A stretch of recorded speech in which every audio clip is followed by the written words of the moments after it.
আপনি এর আগে যখন রিয়ামণি চলে যায় ম্যাক্সবের সাথে আপনি একটা ভিডিও করেছিলেন যে আপনি খুব তাড়াতাড়ি দেশ ছাড়বেন, দেশ থেকে চলে যাবেন।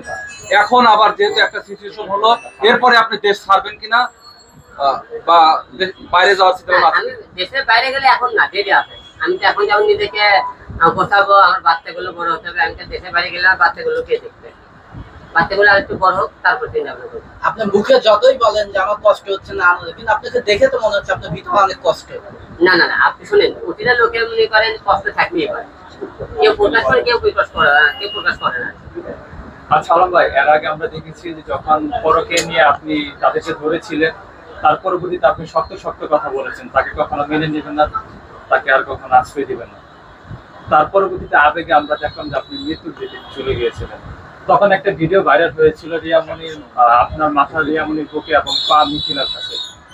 এবার মানে শক্ত শক্ত কথা বলছেন, এরকম সিনারি আমরা আরো দেখতে পাবো কিনা? না, একটা লোক আঘাত পেতে পেতে পেতে পেতে কিন্তু শক্ত হয়ে যায়। আমি অনেক আঘাত পাওয়ার পরে কিন্তু আমি শক্ত হয়ে গেছে। আমি কেন তার জন্য কাঁদবো, আমি তার জন্য কেন মন খারাপ করবো? সে তো আমার না, এই জন্য আমি শক্ত হয়ে গেছি। এখন দেখতেছেন না, আজকে কথাবার্তা বুঝতে পারছেন, তাকে আমি গালিও দেয়নি, বকাও দিইনি, ম্যাক্সিমিকেও বকা দিইনি, কারণ আমার ঘরে বই ঠিক না।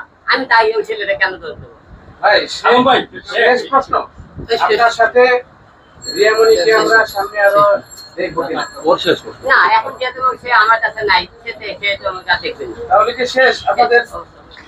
আলম ভাই, কাজের জন্য আপনি বলেন আপনার মন অনেক শক্ত হয়ে গেছে, আপনার জীবনটাই কিন্তু শক্ত দিয়ে শুরু হয়েছে। আপনার যখন আপনার মায়ের গর্ভত্যাগ করেছেন, তারপরে যখন বুঝতে শিখেছেন, সেখান থেকে কিন্তু আপনার জীবনটা অনেক কঠিন। সেই লড়াই করতে করতে আপনার মনটা এখন নরম হয়ে গেছে, শক্ত হয় না। আপনি এই বিষয়ে কি বলবেন?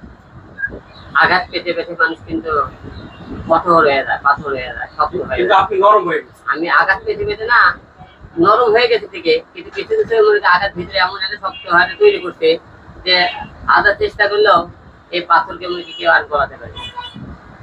আলম ভাই, একটা প্রশ্ন রাখতে চাই। জাতি জানতে চায় যে হিরো আলম রিয়ামণির সাবজেক্ট শেষ করলে এরপরে নতুন করে যাকে সে লাইফ পার্টনার হিসেবে নেবে, তাকে নিয়েও কি এরকম ভাবেই নাটক করেই যাবে? না, আমাদের এর পরবর্তী কেউ যদি লাইফ পার্টনার হয়, অবশ্যই মনে করেন আপনাকে সামনে সে আসবে এই বিষয়টা। আশা রাখি। না না, অনেকবারই কিন্তু আপনি কথা বলেছেন। অনেকবার বলেছি, মানে আমি অনেকবারই প্রশ্ন করেন না যে কেউ এর পরবর্তী কাউকে নিলে সে মিডিয়ার সামনে আসবে কিনা, এই প্রশ্ন এইবারই প্রথম করছেন। আচ্ছা, ওকে।